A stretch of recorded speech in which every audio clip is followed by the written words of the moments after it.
Welcome again in class 7 science. So students, today we will study about the next topic of chapter 5 heat, that is flow of heat. तो students, आज हम लोग देखेंगे flow of heat के बारे में, means how heat flows. तो heat किसी भी सबस्टेंस में कैसे फ्लो करता है, तो इसके लिए 3 वेज है. Heat flows in 3 veg. 3 तरह से हीट का फ्लो होता है. फर्स्ट है स्टूडेंट बाय कंडक्शन, कंडक्शन के द्वारा. दूसरा है second by convection and third is by radiation. So heat flow in these 3 ways, by conduction, by convection and by radiation. तो first of all we will see about the conduction. What is conduction? Conduction is the flow of heat through a substance without the movement of the substance itself. तो actually में conduction है क्या?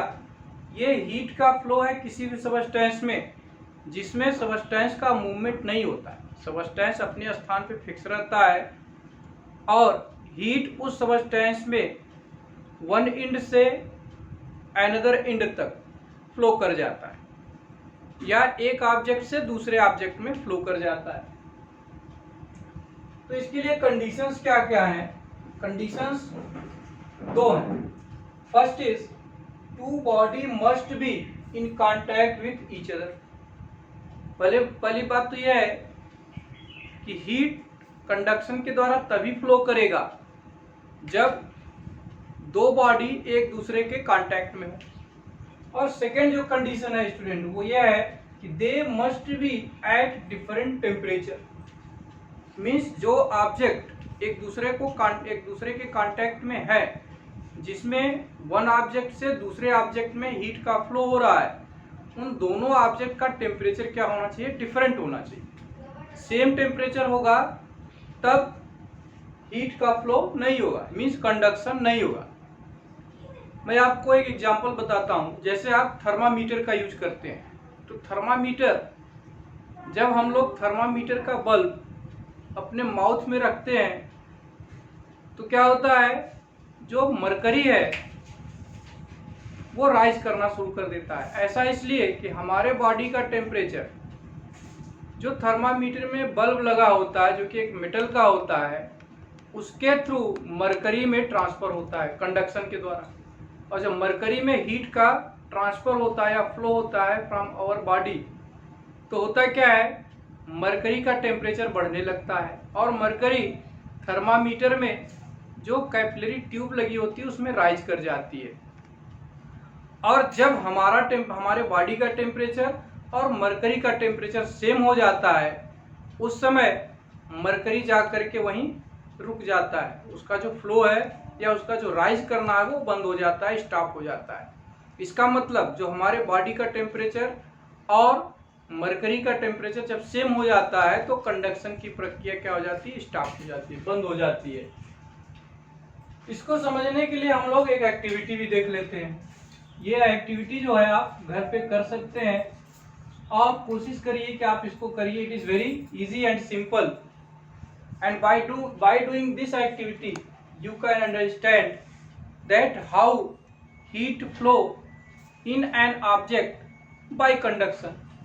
इसके लिए आपको क्या करना है स्टूडेंट, ये दोनों क्या है? ब्रिक्स हैं. ये ब्रिक्स हैं, 2 ईंट ले लेंगे, एक नीचे रखेंगे एक ऊपर, और उसी के नीचे आपका जो आयरन रूलर होता है, आयरन स्केल जो होता है, उसी को आप क्या करिए, इन दोनों ईंट के बीच में दबा दीजिए. तो इसका पोजीशन इस तरह से हो जाएगा, ये बिल्कुल दबने के बाद टाइट खड़ा हो जाएगा.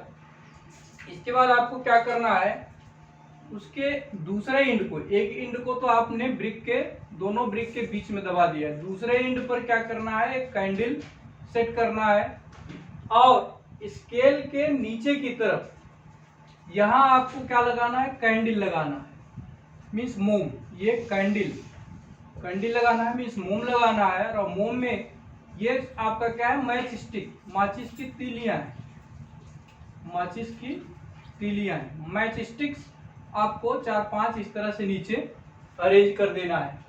ये आपका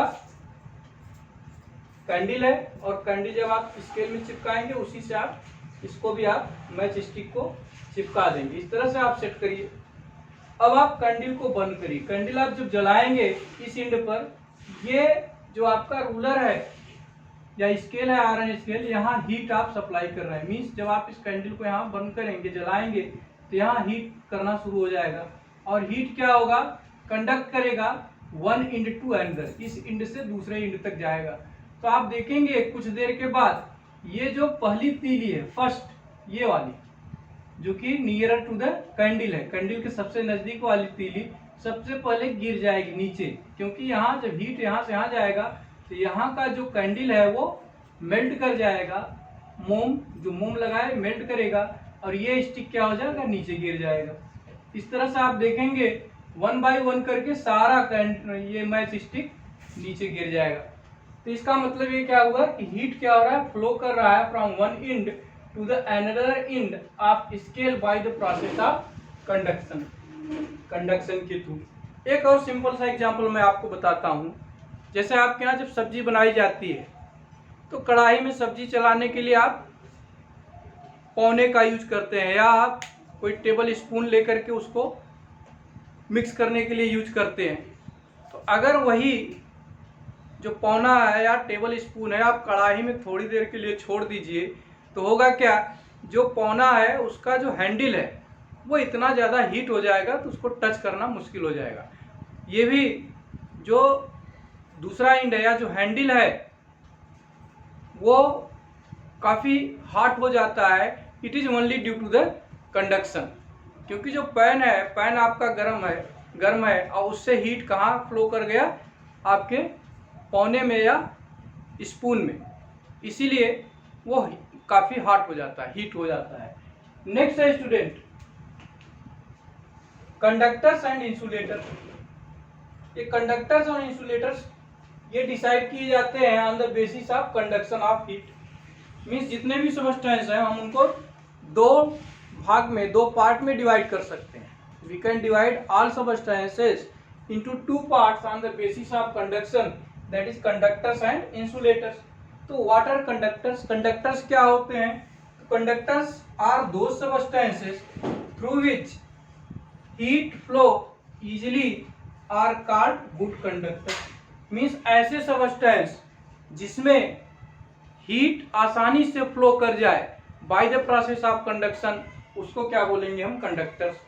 और इसका जस्ट अपोजिट, इसका जस्ट वाइस वर्सा क्या होगा? इंसुलेटर। तो इंसुलेटर्स किसको बोलेंगे? Those substances through which heat does not flow easily are called insulators. Means ऐसे सबस्टेंस जिससे हीट का फ्लो उतनी आसानी से नहीं हो पाता या बिल्कुल नहीं करता bye the process of conduction, उसी को क्या बोलते हैं हम? इंसुलेटर्स। तो कुछ एग्जांपल्स हैं कंडक्टर्स के। एग्जांपल मोस्टली क्या है? मेटल्स। जितने भी मेटल्स हैं they are good conductor of heat. तो हीट के जो अच्छे कंडक्टर होते हैं कौन से होते हैं? मेटल्स, सारे मेटल्स। इसीलिए आप देखते हैं जितने भी अटेंसिल्स मीन जितने बर्तन बनाए जाते हैं सब मेटल्स के बनाए जाते हैं, क्योंकि these are the good conductors of heat. और हमको भोजन बनाना है, we need to cook the food. Food cooking में हमको हीट सप्लाई करनी है, इसलिए मेटल्स का हम जितने भी अटेंसिल्स हैं वो मेटल्स के बनाए जाते हैं, because metals are good conductors of heat. Liquid और गैस ये दोनों कंडक्टर्स नहीं होते। Liquids, all liquids and all gases they are not conductors. केवल एक्सेप्शन एक है, only exception is Hg, mercury. ये मरकरी है जो कि लिक्विड फॉर्म में पाया जाता है। ये जो लिक्विड मरकरी है ये लिक्विड में फॉर्म में पाया जाता है, तो ये क्या है कि एक्सेप्शन है, which is a good conductor of heat. Mercury क्या है? गुड कंडक्टर ऑफ हीट है। इसी तरह से इंसुलेटर्स का अगर एग्जांपल्स हम देखें तो paper, glass, asbestos, wood, plastic, rubber, etc. All these substances are insulators. जैसे हम पेपर को ले लें, paper is a bad conductor और you can say it is a insulator. तो इंसुलेटर है, यही कारण है कि आप पेपर का एक एंड पकड़ते हैं और दूसरे एंड में आप अगर माचिस से आप उसको जला देते हैं तो पेपर जब तक जलता रहता है आप आसानी से उसका दूसरा एंड पकड़ लेते हैं। इसका कारण क्या है? इट इज ए इंसुलेटर, क्योंकि पेपर के अंदर हीट का कंडक्शन नहीं होता है। प्लास्टिक का हम ले लें, जैसे आप देखिए कुकर, जो कुकर हम लोग यूज करते हैं, कुकर के हैंडल पर प्लास्टिक लगा होता है, प्लास्टिक की हैंडल लगी होती है। क्यों? क्योंकि प्लास्टिक क्या है? इंसुलेटर है। और जब हम भोजन पकाते हैं तो हमारा कुकर तो बहुत ज़्यादा गर्म हो जाता है, means it is so hot that we can't touch, हम उसको टच नहीं कर सकते, but we can easily pick the handle of cooker, touch the handle of cooker, या प्लास्टिक का जो हैंडल लगा होता है उसको बड़े आसानी से पकड़ करके हम नीचे उतार लेते हैं। तो ये क्या है? प्लास्टिक आपका इंसुलेटर है। अगर यही कंडक्टर होता तो हम उसको भी टच न कर पाते। So students, that's all for today. We will continue in next video for the process of convection and radiation.